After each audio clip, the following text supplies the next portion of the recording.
নমস্কার। কাছে ও দূরের, দেশে ও বিদেশের সমস্ত শ্রেণীর শ্রোতা বন্ধুদের আমার সহ আপনাদেরই চ্যানেল শান্তিবার্তাতে সুস্বাগতম। আজকের আলোচনার বিষয়বস্তু হলো শান্ত থাকার কৌশল।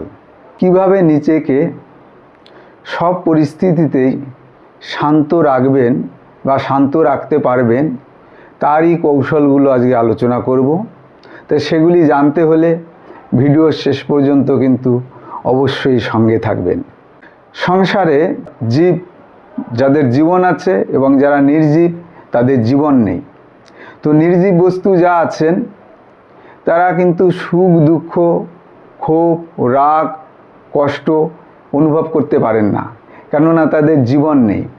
কিন্তু যাদের জীবন আছে তারাই কিন্তু সুখ দুঃখ, হাসি আনন্দ, কষ্ট এ সমস্ত কিছু অনুভব করতে পারেন এবং বিভিন্ন পরিস্থিতিতে তাদের অন্তর কখনো দুঃখী হয়, কখনো সুখী হয় এবং কখনো বা হৃদয়ে ক্রোধের উৎপন্ন হয়।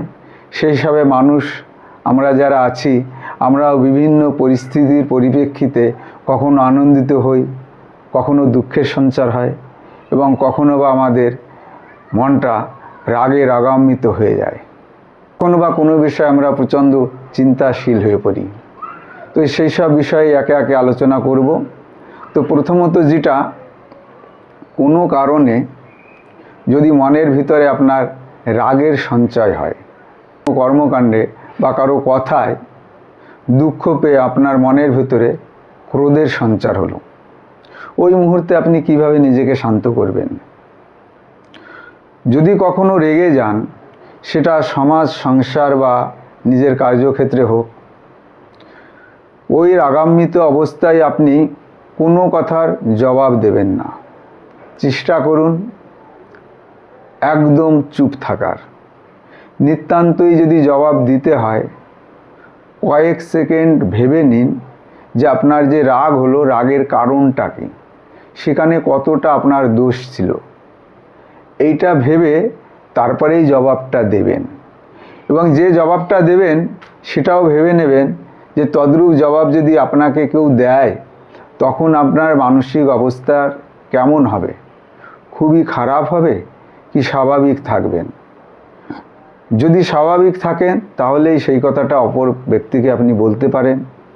আর যদি ওই কথার পরিপ্রেক্ষিতে অপর প্রান্তের ব্যক্তিটি কোনো প্রকার দুঃখ পান বা ক্রোধান্বিত হন, তাহলে সেই সময় জবাব না দেওয়াই উচিত। চেষ্টা করবেন যখন আপনার মনটা রেগে যাবে, তখন ওই রাগান্বিত অবস্থায় কোনো জবাব না দেওয়ার। 2 নম্বরে যেটি বলবো, কোনো কারণে আপনার যদি মন খারাপ হয়, মানে কোনো ব্যাপারে আপনি দুঃখী হলেন, হতে পারে সেটা কর্মক্ষেত্রে কোনো সমস্যার ক্ষেত্রে হতে পারে, বা ব্যবসা ক্ষেত্রে কোনো লস হলো আর্থিক, বা মানসিক কোনো কারণে যদি মনটা প্রচণ্ড খারাপ হয়, সেই সময় কিন্তু একা নিরিবিলি থাকবেন না। একা যদি নিরিবিলি থাকেন তাহলে বিভিন্ন দুশ্চিন্তা আপনাকে ঘিরে ধরবে। চেষ্টা করুন তখন নিজেকে কোনো ভালো কাজে নিয়োজিত করা এবং মন দিয়ে সেই কাজটি সুসম্পন্ন করার চেষ্টা করুন। দেখবেন আস্তে আস্তে আপনার যে মনটা খারাপ ছিল সেটা ভালো হয়ে যাবে। চার্লি চ্যাপের একটা কথা এখানে না বললেই নয়, খুব মনে পড়ছে। তিনি একবার বলেছিলেন যে আপনি আপনার কষ্টকে যদি হাসি শক্তিতে রূপান্তরিত করতে পারেন, তাহলেই আপনি সমস্ত পরিস্থিতিতে জয়ী হবেন। কত সুন্দর কথা নয় কি? যে আমাদের কষ্ট সবারই থাকে, সেই কষ্টের শক্তিকে যদি হাসিতে রূপান্তরিত করা যায়, তাহলে কিন্তু আমরা যে কোনো পরাজয়কেও সাদরে জয় করতে সক্ষম হব। যাই হোক, কথা প্রসঙ্গে বিষয়টি মনে আসলো, তাই আপনাদের সামনে উপস্থাপন করলাম।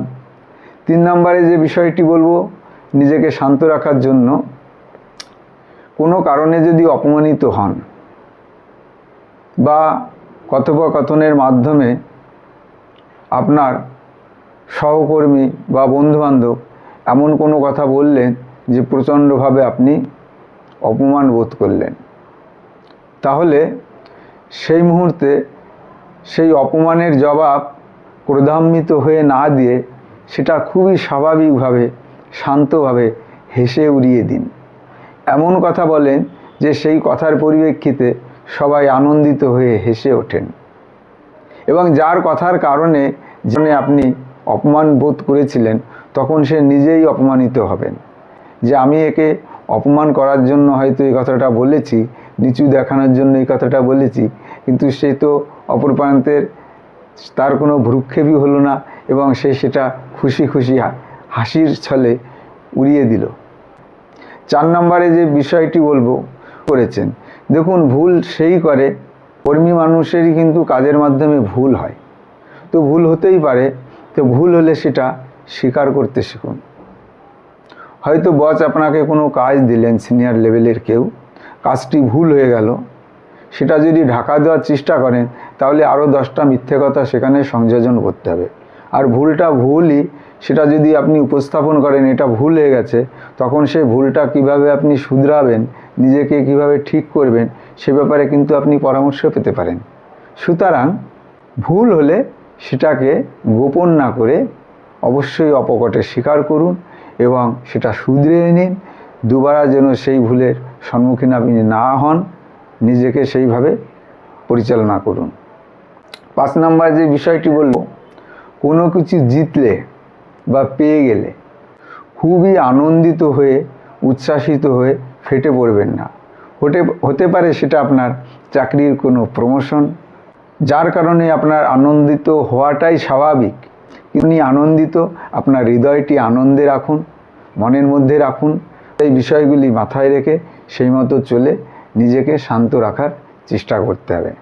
6 নম্বর এবং সর্বশেষ যে বিষয়টি আপনাদের সামনে উপস্থাপন করব, সেটা হচ্ছে বিনা কারণে যদি কেউ আপনাকে অপমান করেন, বিনা কারণে অপমানিত হলে আস্তে আস্তে নিজেকে সামলিয়ে নিতে হবে। হতে পারে কোনো কর্মক্ষেত্রে আপনার অকৃতকার্যের তাগিদে আপনার বস কোনো কাজে আপনি সফলভাবে যে কাজটি হয়তো কোনো একটা কাজ সম্পাদন করতে পারেননি, সেই কারণে হয়তো প্রচণ্ড পরিমাণে আপনার সিনিয়র আপনাকে অপমান করলেন। তো সেই মুহূর্তে যদি আপনি রাগান্বিত হয়ে সেই কথার পরিপ্রেক্ষিতে জবাব দেন, তখন কিন্তু আর্গুমেন্ট বা ঝগড়া হবে, সেখানে দুজনার মনমালিন্য এবং কর্মক্ষেত্রে বিঘ্ন ঘটতে পারে। সুতরাং ওই মুহূর্তে কিভাবে নিজেকে সামলে নেবেন, খুব আস্তে আস্তে নিজেকে সামলে নিতে হবে। আপনার ভুলটা ঠিক কোথায় হয়েছে সেইটা পরখ করে শুধরে নিয়ে আবার সেই কাজটি সুসম্পন্ন করতে হবে এবং সেখানে প্রমে যে দুবার যেন এরকম ভুল আপনার দ্বারায় না হয়।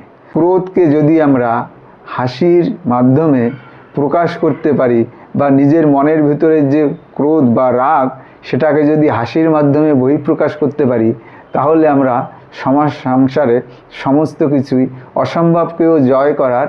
তাহলে আসুন আমরা সবাই মিলে সেই অঙ্গীকারবদ্ধ হই, আমরা ভেদাভেদ ভুলে কোনো ক্রোধ রাখবো না, সবার সঙ্গে ভালোবাসা বিনিময় করে একসঙ্গে মিলেমিশে যে কোনো কাজ সুসম্পন্ন করার প্রয়াস করব এবং কোনো পরিস্থিতিতেই নিজের মনকে উত্তক্ত করব না, ক্রোধান্বিত হব না, আমার দেহ এবং মনকে শান্ত রাখব। ভিডিওটির আলোচনা যদি আপনাদের বিন্দুমাত্র ভালো লেগে থাকে তাহলে বন্ধুবান্ধব ও আপনজনের কাছে শেয়ার করবেন এবং শান্তিবার্তা চ্যানেলটিকে সাবস্ক্রাইব করে, লাইক করে, কমেন্ট করে পাশে থাকবেন।